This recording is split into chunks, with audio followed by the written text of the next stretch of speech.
jadi kita mulakan kelas kita pada hari ini. Berkesinambungan daripada kelas-kelas yang lepas yang berkaitan dengan esei. So cikgu nak habiskan kita punya modul.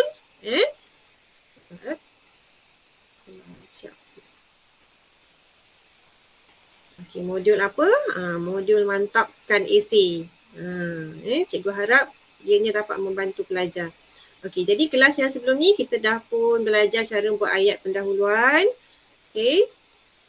Khususnya kita dah belajar, pelajar juga dah buat, dah praktis cara untuk buat ayat idea dengan menggunakan kaedah-kaedah yang telah diberikan.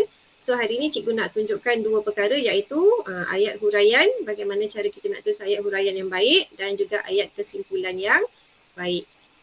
Okey. Jadi kita nak tengoklah macam mana cara nak buat ayat huraian yang baik. So kat sini kita cikgu berikan 4 formula. Jadi bukan kena buat semua 4 ni.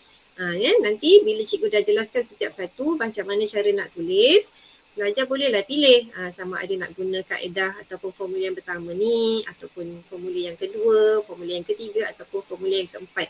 Kadang-kadang bila kita nak buat idea yang pertama tu, kita ada idea kita tak banyak ataupun kita ada idea dan idea tu sesuai untuk kita gunakan kaedah ABC. Apa tu ABC? ABC ialah A apa, B bagaimana, C contoh. Nanti cikgu tunjukkan apa macam mana cara nak buat dengan menggunakan kaedah apa, bagaimana contoh. Lepas tu kadang-kadang untuk idea yang kedua pula kita tak boleh nak gunakan formula ABC ni. Tapi kita boleh nak gunakan kaedah yang ini, YBC. Y tu apa? Y tu ialah why, kenapa. Kenapa cikgu tukar dengan bahasa Inggeris pula ni?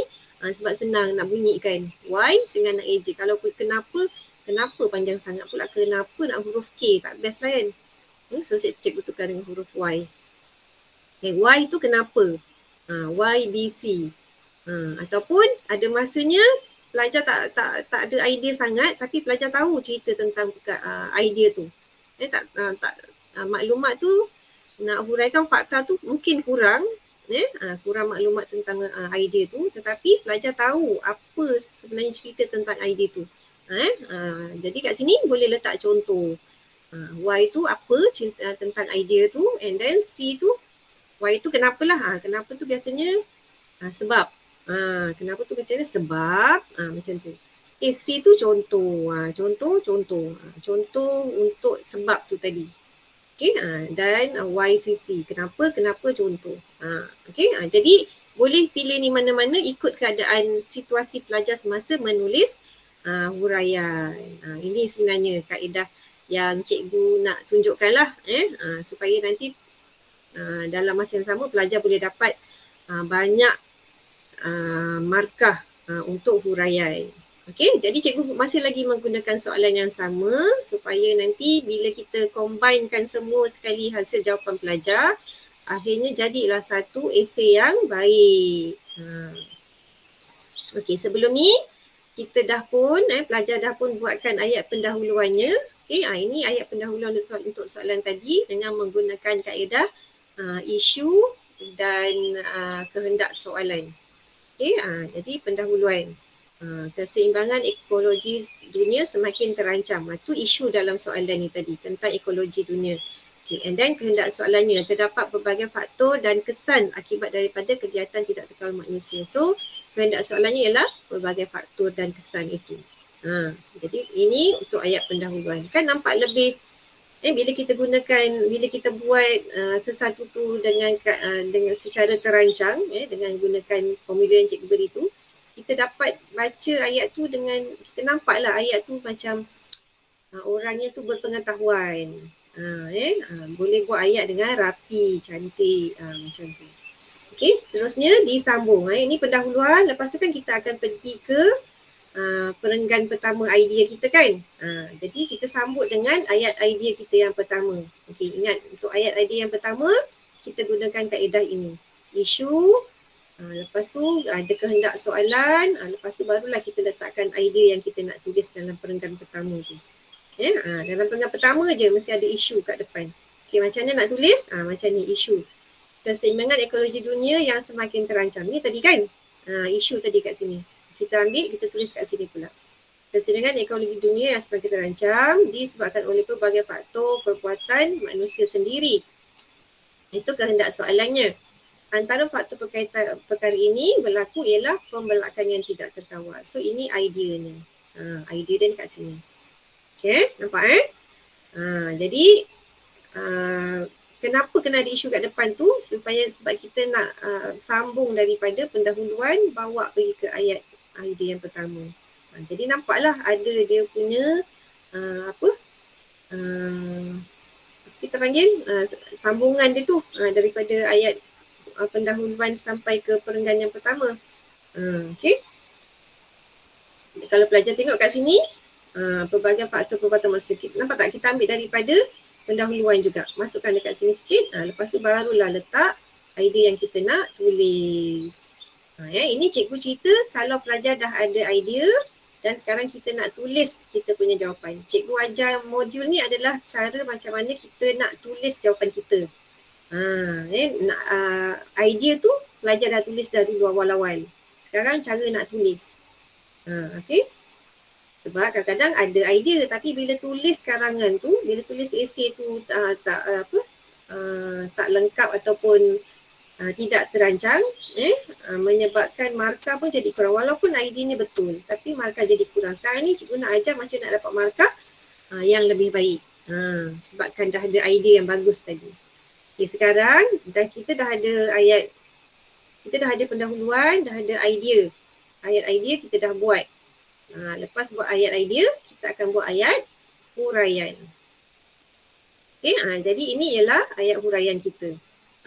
Dengan menggunakan kaedah ABC. Apa, bagaimana, contoh. Okay, dengan idea dia kat sini ialah pembalakan yang tidak terkawal. Jadi, macam mana cara kita nak tulis apa? Macam mana cara nak tulis apa? Apa itu pembalakan yang tidak terkawal? Kita soal kita punya idea tu yang kita nak tulis tu.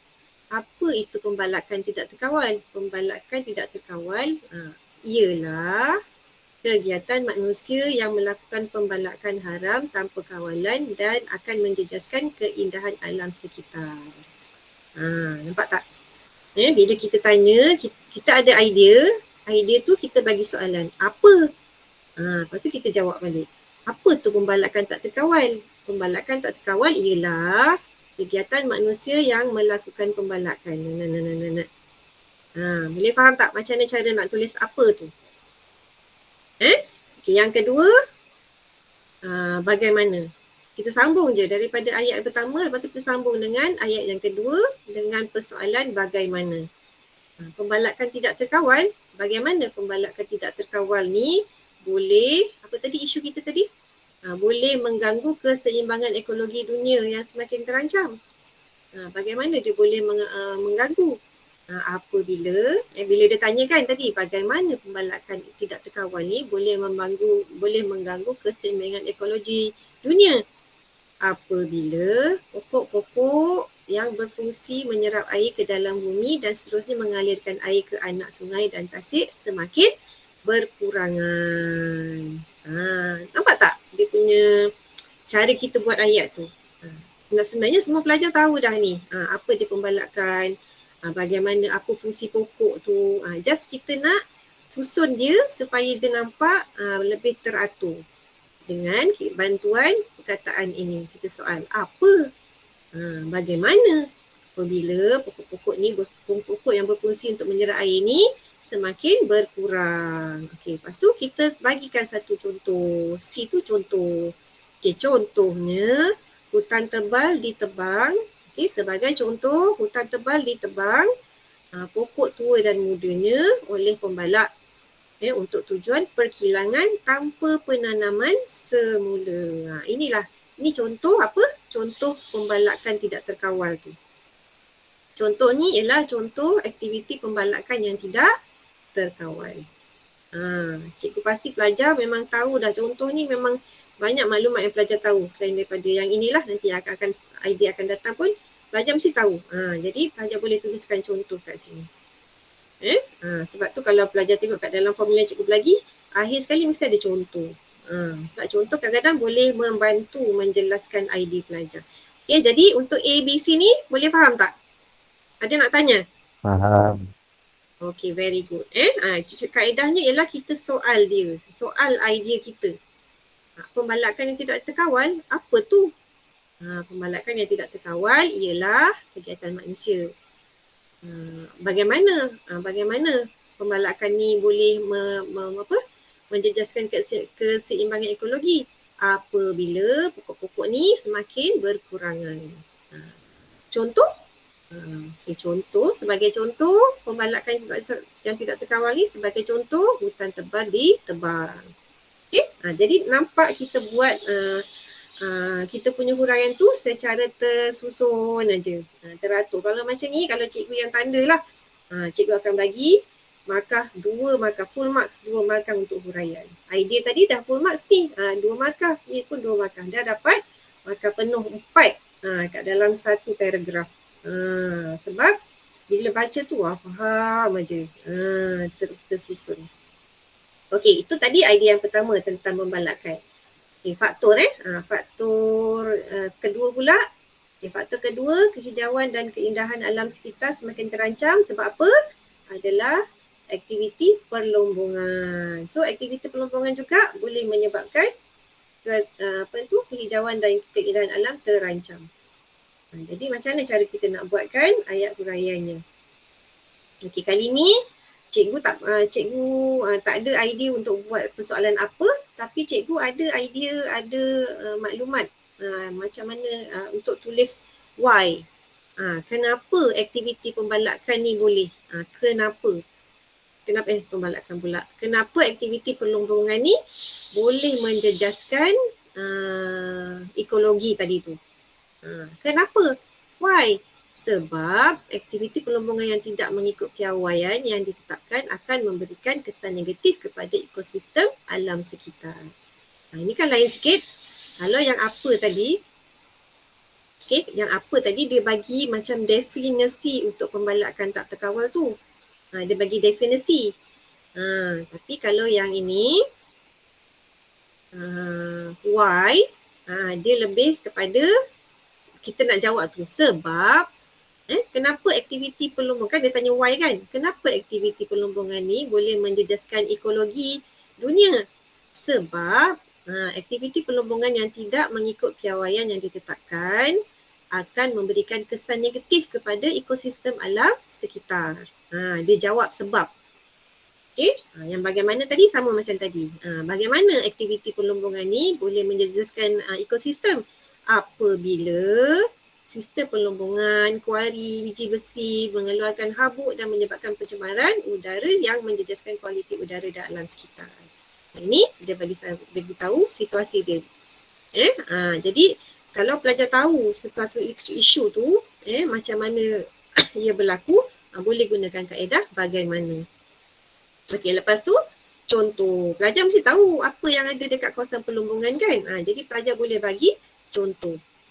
Contoh, sebagai contoh, perlombongan biji besi yang menggunakan jentera berat. Kan dekat kawasan perlombongan mesti ada jentera berat ke yang nak proses dia tu, yang nanti akhirnya dia akan keluarkan asap, melepaskan asap ke udara tanpa alat penapis asap.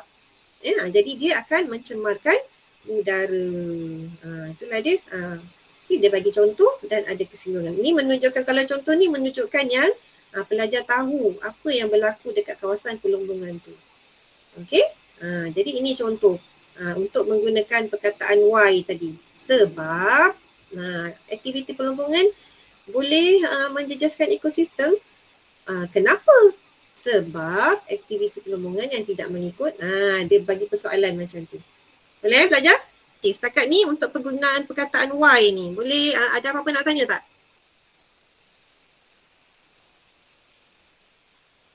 Oi, ada orang tak? Boleh. Okay, very good. Kalau ada apa-apa nak tanya tau. Okay, seterusnya kita pergi dekat idea yang ketiga, iaitu faktor yang ketiga, kehijauan dan keindahan alam sekitar semakin terancam, adalah aktiviti pembuangan sampah domestik. Siapa tahu apa dia aktiviti pembuangan sampah domestik ni? Bagi contoh satu. Windy, apa dia aktiviti pembuangan sampah domestik?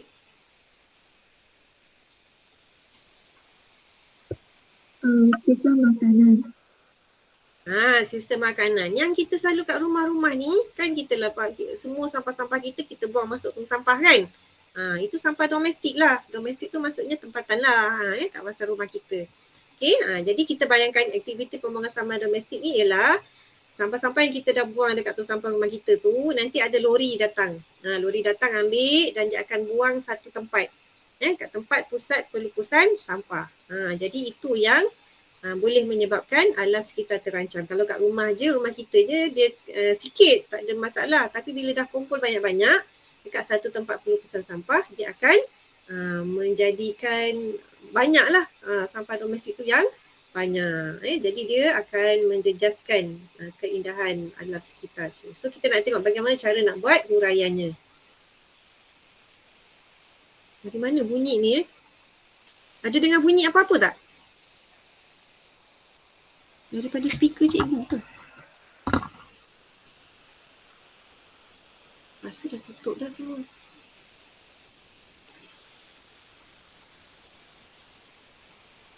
Okey. Jadi yang ini aktiviti pembuangan sampah domestik. Kita akan kali ni cikgu gunakan kaedah yang sama juga, YBC. Kenapa cikgu gunakan kaedah yang sama?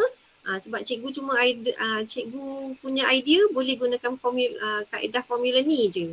Cikgu tak boleh gunakan kaedah ABC tu, cikgu boleh guna YBC, so cikgu ambil formula ni tadi. Sebab apa? Sebab cikgu tahu apa dia aktiviti pembuangan sampah tu. Jadi cikgu gunakan kaedah Y. Kenapa aktiviti pembuangan sampah domestik ni boleh menyebabkan alam sekitar terancam kan? Sebab sampah dalam jumlah yang besar dan tidak diuruskan dengan baik akan menyebabkan pencemaran. Jadi cikgu gunakan kaedah ini. Sebab cikgu tak tahu nak gunakan apa tu pembuangan sampah. Cikgu tak tahu nak gunakan tu, cikgu gunakan kaedah Y. Why? Sebab sampah dalam jumlah yang besar tidak diuruskan dengan baik akan menyebabkan pencemaran. Bagaimana? Apabila penggunaan bahan plastik yang tidak mudah reput akan memberikan kesan negatif kepada keindahan alam sekitar. Sebenarnya ada banyak lain lagi kan, tapi cikgu ambil yang ini, bahan plastik tu. Penggunaan bahan plastik yang tidak mudah reput akan memberikan kesan negatif kepada keindahan alam sekitar. Tadi yang mula-mula kita gunakan apa tadi, bau kan, asap udara itu daripada aktiviti pembuangan. Yang ini daripada pembuangan sampah akan membuatkan keindahan alam sekitar terjejas. Contohnya apa? Pusat pelupusan sampah domestik secara berpusat boleh mengeluarkan bau dan membiakkan serangga. Bau dan serangga. Boleh bayang pusat pembuangan sampah. Kalau kat tempat kita ada dekat mana? Siapa tahu? Dekat tempat kita sekarang ni. Kat mana kedudukan pusat pelupusan sampah? Siapa tahu? Tak tahu ke? Ya, cikgu. Apa?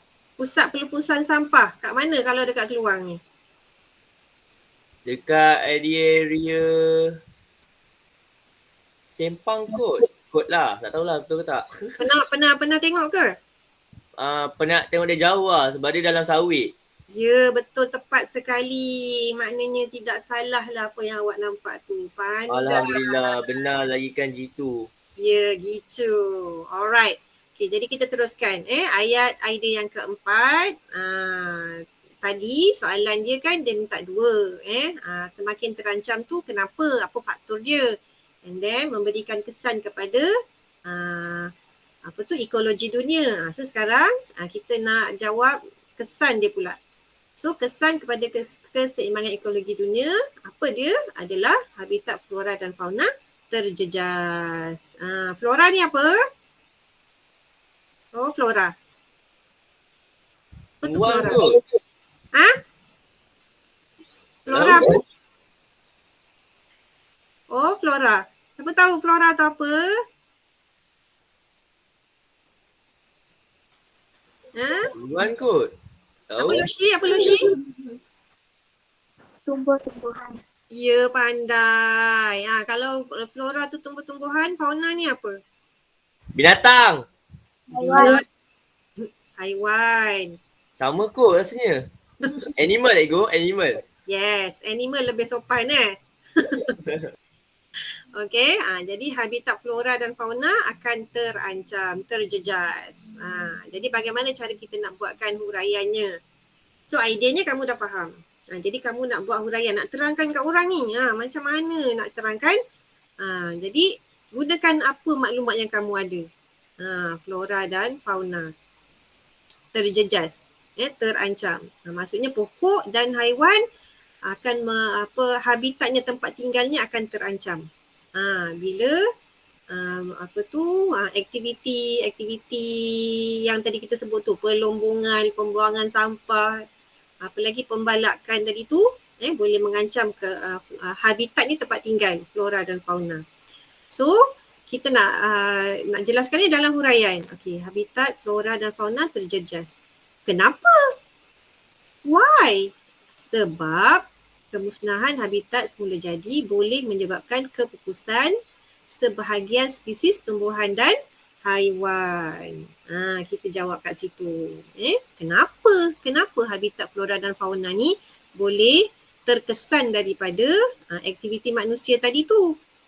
Sebab kemusnahan habitat semula jadi boleh menyebabkan kepupusan sebahagian spesies tumbuhan dan haiwan. Kita jawab soalan kita why ni, kita jawab dan jawapan tu boleh menjelaskan tentang habitat flora dan fauna. Jadi nanti kalau masa kamu nak cari idea untuk tulis huraian, idea dah ada, nak tulis huraian ni, kamu cuba gunakan soalan ni. Why? Ataupun kalau boleh, kamu boleh gunakan apa tu habitat flora dan fauna? Boleh juga.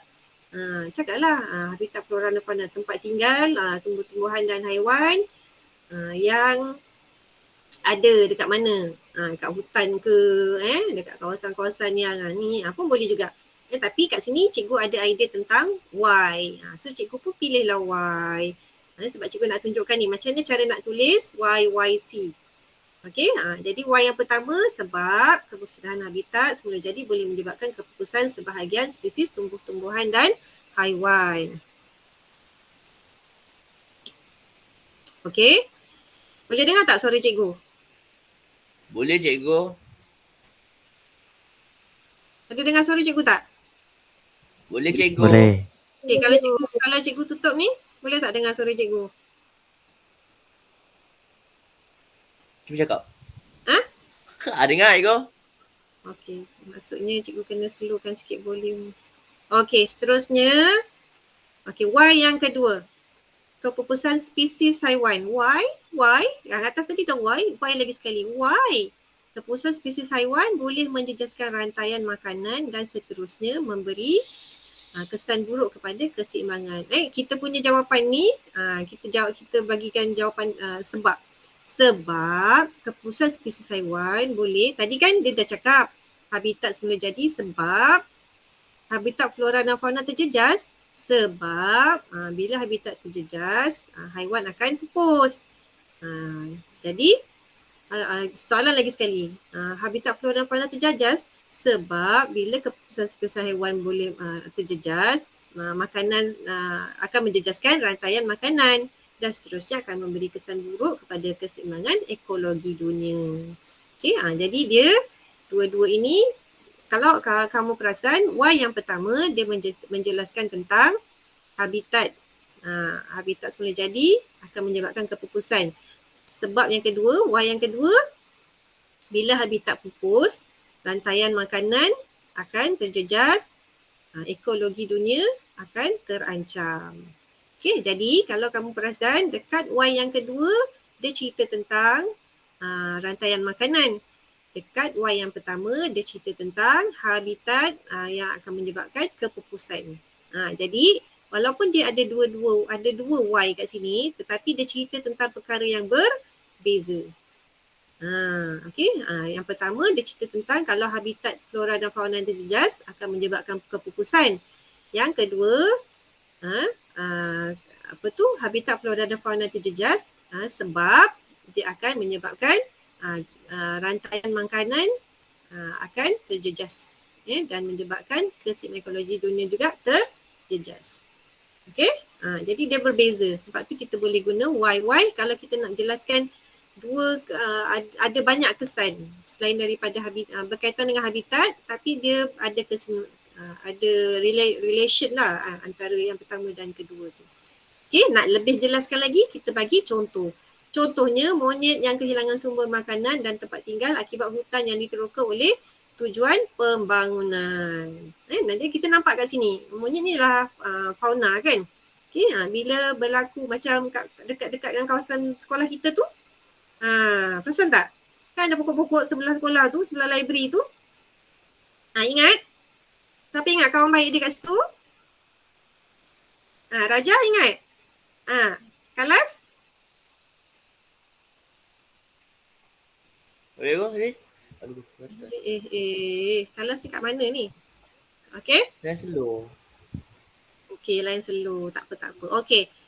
Jadi dekat contoh kat sekolah kita pun ada. Dulu kat situ ada banyak. Selain daripada monyet kat sebelah sekolah kita tu lah kan ada satu beluka kan. Jadi kat situ ada banyak haiwan. Selain daripada monyet ada lagi haiwan-haiwan lain. Tempat mereka tinggal dan cari makan dekat situ. Kat kawasan beluka tu. Tapi sekarang kawasan beluka tu telah dibersihkan. Akhirnya kita dah tak jumpa dah lagi haiwan-haiwan ni. Kat mana agaknya mereka tinggal. Antara sebabnya ialah habitat mereka dan sumber makanan mereka dah tak ada kat situ. Jadi mereka terpaksa cari tempat lain. Itu contoh. Contoh yang paling jelas yang ada kat sekeliling kita. Boleh dijadikan contoh dekat dalam karangan seperti ini. Okey lagi.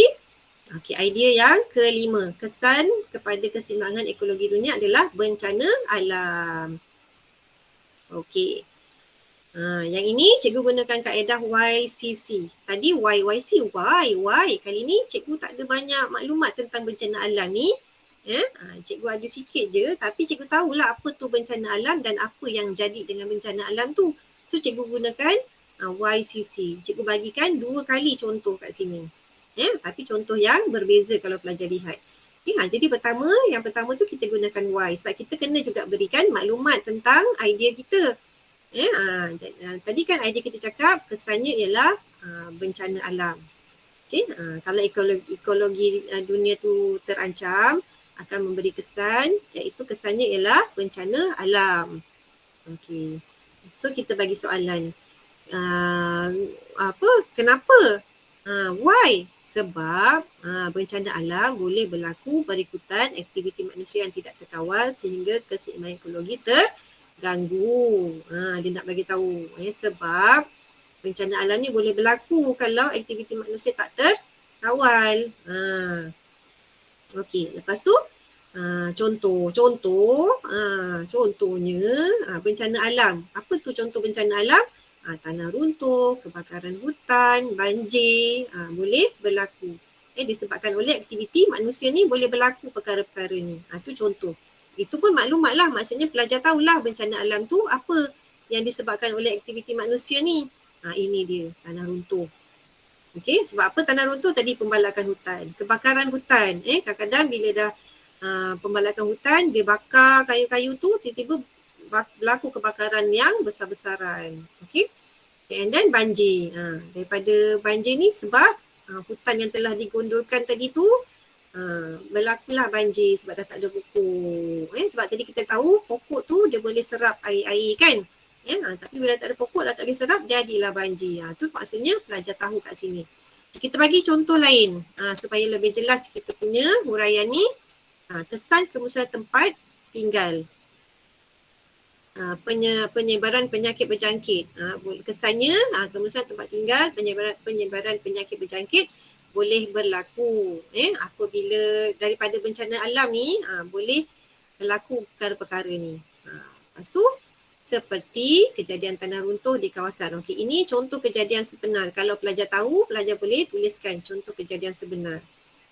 Mungkin tak ingat nama tempat tapi pelajar tahu pernah berlaku kejadian ni dekat tempat kita. Jadi pelajar boleh tulis seperti kejadian tanah runtuh di kawasan tanah tinggi yang menyebabkan penduduk tempatan kehilangan tempat tinggal dan haiwan liar masuk ke kawasan pertempatan manusia kerana mencari makanan. Nah, ini contohlah. Disebabkan tadi hutan tu dah diteroka, haiwan dah tak ada tempat tinggal. Dah tak ada sumber makanan. Jadi haiwan liar akan masuk ke kawasan pertempatan manusia untuk dapatkan makanan. Ataupun disebabkan oleh penerokaan tadi hutan, berlaku tanah runtuh. Jadi rumah pun akan rosak, kehilangan tempat tinggal disebabkan oleh tanah runtuh. Macam tu. Okey, jadi syaratnya masa nak buat huraian ni, idea yang pelajar nak tulis ialah bencana alam dan pelajar tahu apa itu bencana alam. So sekarang bila dah tahu bencana alam tu apa, barulah pelajar boleh tulis dengan menggunakan kaedah formula ni. Why? Lepas tu bagilah contoh sikit. Kadang-kadang idea dah ada kan, nak tulis maklumat pun ada tapi tak tahu cara nak susun macam mana. Jadi cikgu bagikan panduan. Kalau nak buat huraian boleh gunakan kaedah ni. Jadi daripada panduan tu pelajar dapat tulis dengan lebih teratur seperti contoh yang cikgu tunjukkan. Okey, setakat ni ada soalan tak dengan menggunakan formula huraian yang cikgu bagi ni? Ada soalan? Ni formula ni. Ada soalan nak tanya?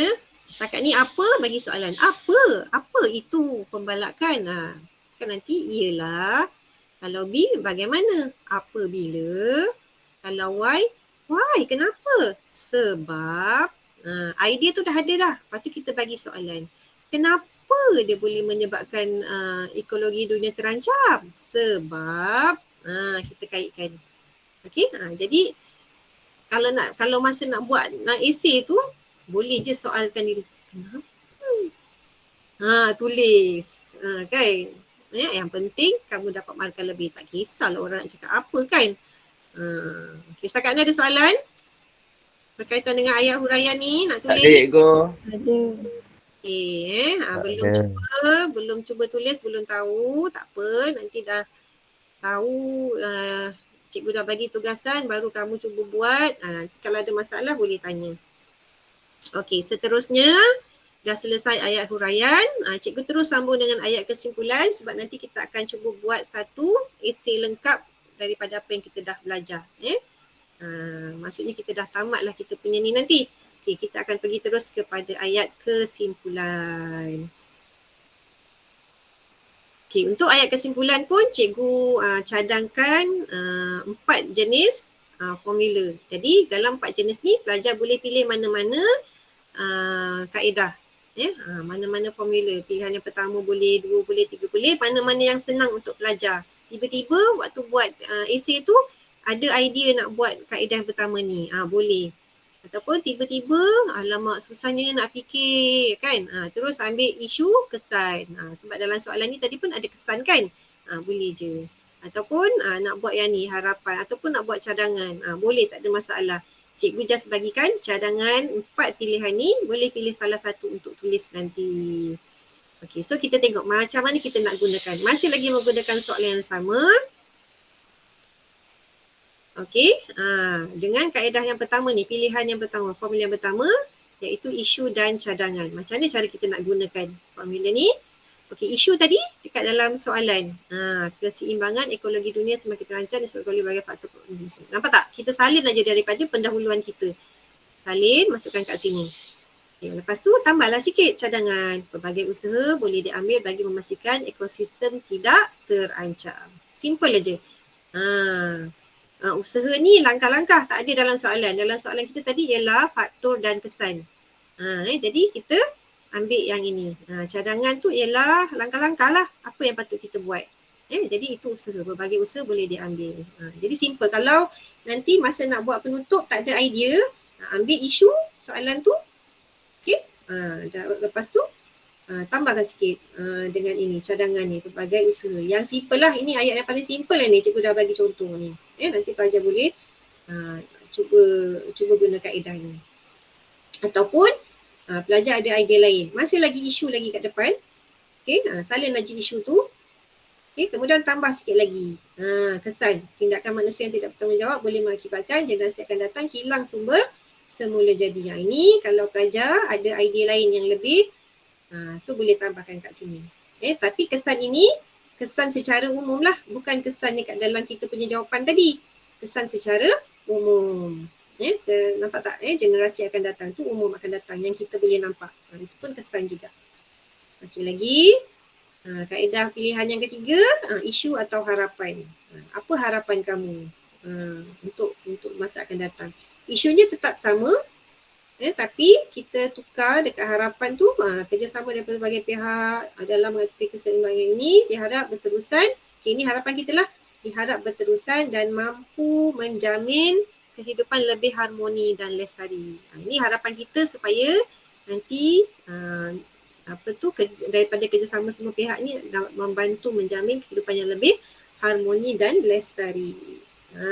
Itu harapan.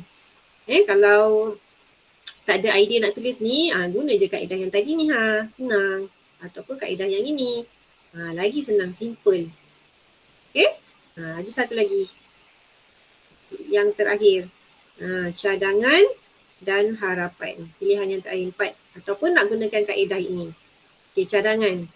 Cadangan macam tadi kan, cikgu bagi contoh tadi isu dan cadangan. So, ambil yang cadangan dia tu, tuliskan kat sini.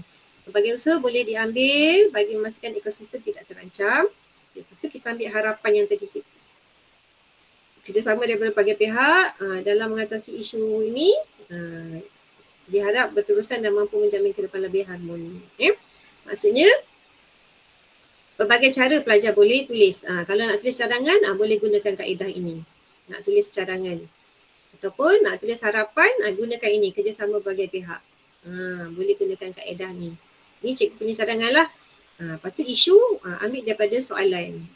Isu tu ambil daripada soalan, kita ringkaskan sikit, kita buatkan dekat ayat yang pertama ni. Okey tak? Boleh tak dapat idea kat sini? Cikgu dah bagi contoh. Pelajar? Boleh ko. Alhamdulillah. Ini cikgu bagi contoh sebagai idea nanti kamu nak buat untuk soalan-soalan yang akan datang lah. Jadi boleh nanti lepas ni kalau nak buat penutup ataupun nak buat pendahuluan ataupun nak buat idea, pelajar boleh rujuk daripada contoh yang cikgu bagi ni. Soalannya mungkin berbeza tapi daripada contoh pelajar boleh gunakan untuk dapatkan ilham nak tulis dengan lebih baik. Okay, jadi so kita pun dah selesai. Dah selesai belajar macam mana nak tulis ayat pendahuluan yang baik, macam mana nak tulis ayat idea yang baik, macam mana nak tulis ayat huraian yang baik, macam mana nak tulis ayat kesimpulan yang baik. Okay, dah selesai dah 4 ini. Okay, dengan syarat pelajar ada idea. Dengan syarat pelajar ada idea untuk menjawab soalan. Bila dah ada idea, macam mana nak tulis idea tu supaya boleh jadi lebih baik, gunakan formula yang cikgu dah bagi. Okay, jadi sekarang bila cikgu tanya tadi, semua cakap boleh faham kan, tak ada masalah. So sekarang kita nak cuba, pelajar cuba pula jawab. Okay, so cikgu hari ni cikgu bagi satu soalan dulu. Okay, cikgu up satu soalan dulu. Sebelum tu bacalah dulu soalan ni. Siapa nak baca? Zarib mana Zarib? Cuba Zarib baca sikit soalan ni. Cikgu tak dengar suara Zarib.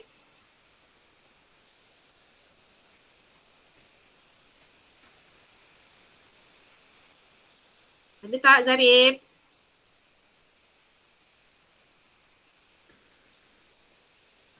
Hilang? Patut dia senyap. Buat apa? Menyanyi. Mira baca Mira. Oh ada Mira kan? Mira tak ada tadi. Masuk lambat. Baca Mira. Sektor pertanian masih menghadapi kekurangan tenaga kerja yang berpengetahuan dan terlatih. Oleh itu, usaha tertentu perlu dilakukan untuk menanganinya. Jelaskan. Okey, jadi apa kehendak soalan? Isunya apa? Isu soalan.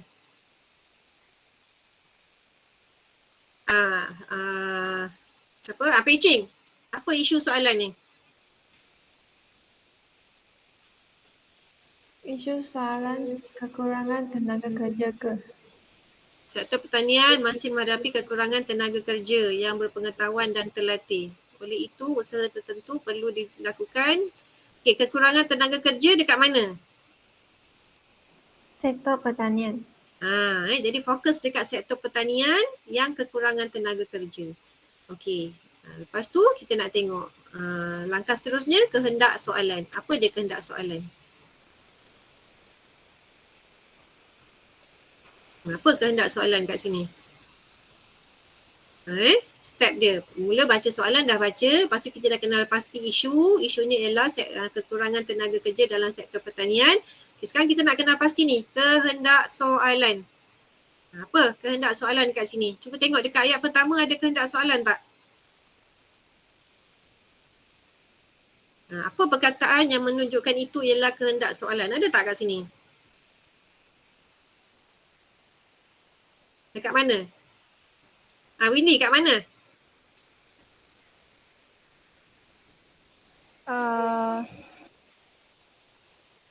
Usaha. Dekat ayat yang pertama. Menghadapi kekurangan tenaga kerja yang berpengetahuan dan terlatih. Okey, itu kehendak soalan.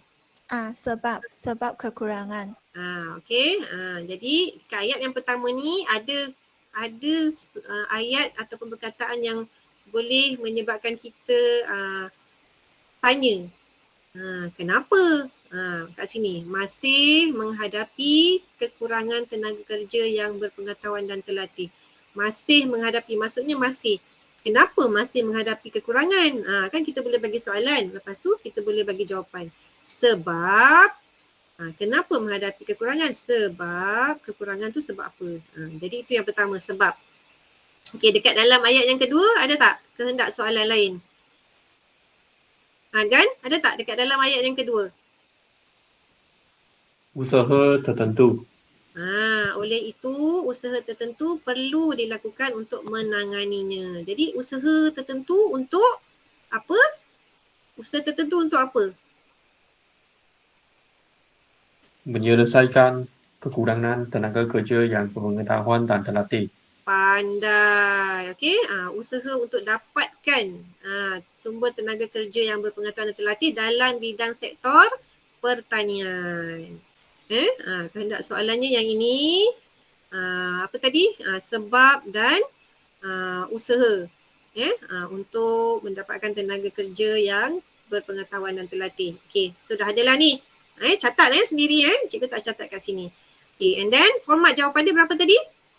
Disebabkan ada dua kehendak soalan, maka format jawapannya ialah Raja, berapa Raja? Format jawapan. 3+2. Okey, betul. Disebabkan ada dua kehendak soalan, maka dia akan jadi 3+2 atau 2+3. Okey, mana-mana satu. Okey, jadi jom kita cuba bina esei dengan formula yang kita dah pelajari tadi. Okey, jadi sekarang daripada soalan tadi dan kehendak soalan yang kita dah bincangkan, okey, cikgu nak pelajar cuba tulis satu esei yang lengkap dengan gunakan kaedah ini. Ayat pendahuluan nanti pelajar tulis gunakan kaedah isu dan kehendak soalan. Okey, isunya tadi tentang apa? Sektor pertanian yang kekurangan tenaga kerja yang berpengetahuan, kan? Okey, jadi tulis isu je kat situ. Okay, lepas tu tambahkan lagi dengan kehendak soalan. Okey, pelbagai sebab dan usaha boleh dilakukan untuk apa-apa. Buat dekat ayat pendahuluan.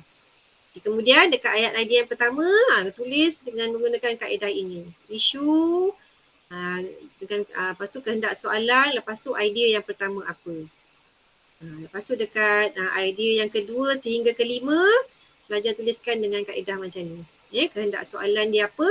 Contohnya tadi sebab kan? Okey, faktor yang pertama, faktor yang kedua, faktor yang ketiga. Lepas tu idea dia apa? Lepas tu nanti yang keempat, idea yang keempat, usaha. Okey, usaha ataupun langkah yang pertama, usahalah sebab dalam soalan minta usaha.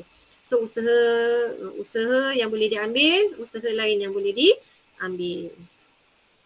Okey. Okay, seterusnya dekat dalam ayat huraian. Macam mana nak tulis? Cuba gunakan kaedah ini. ABC dan YBC. Okay, tapi kalau dua-dua ni yang cikgu cadangkan ni pelajar tak boleh gunakan, pelajar boleh gunakan kaedah yang lain juga, YYC ke, YCC ke. Kalau tahu contoh je, tulis contoh. Tapi jangan tulis contoh. Mesti ada satu YCC ataupun apa, lepas tu contoh-contoh pun boleh juga. Okey, gunakanlah kaedah-kaedah yang kita dah belajar ni kat sini dekat ayat huraian. Yang sini penting. Okey, dan ayat kesimpulan. Cuba ayat kesimpulan ni gunakan kaedah yang cikgu bagi ni. Isu dan harapan. Harapan kita untuk sektor pertanian tu apa? Apa harapan dalam sektor pertanian? Okey, pelbagai usaha boleh diambil. Tu apa? Itu apa? Itu cadangan. Gunakan kaedah yang cikgu tunjukkan tadi kan. Kalau nak buat ayat untuk harapan tu macam ni. Okey? Tapi cuba jawab satu esei macam ni. Tapi jangan risau kerana cikgu ada bagi contoh jawapan. Just cikgu nak pelajar dikendaki tulis esei penuh dengan formula yang cikgu dah tetapkan berpandungan cadangan jawapan yang diberi. Cikgu dah bagi jawapan tapi cikgu nak pelajar tulis satu esei lengkap dengan kaedah yang cikgu cadangkan ini. Nak tengok boleh tak pelajar tulis dengan baik.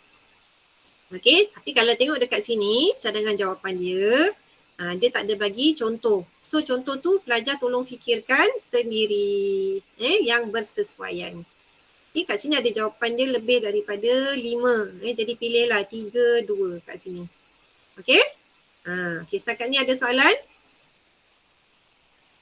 Cikgu, Ya, jawapan tu boleh ubah soal dah. boleh. Yang penting tidak lari daripada kehendak soalan. Okey, lagi? Ada soalan lain?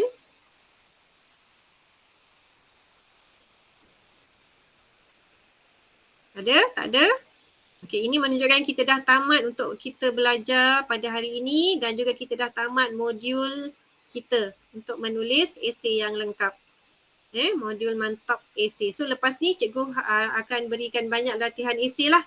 Dan pelajar kena tulis mengikut formula yang cikgu tetapkan macam ni. Okey, mengikut kaedah ini. Sebab apa? Sebab nak praktis. Nak praktis tulis esei dengan baik.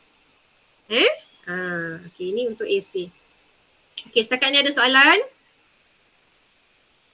Ada soalan? Raja ada soalan? Tak ada, cikgu. Tak ada. Gan, ada soalan nak tanya? Tak ada. Tak ada. Kalas? Tak ada, cikgu. Tak ada. Lim?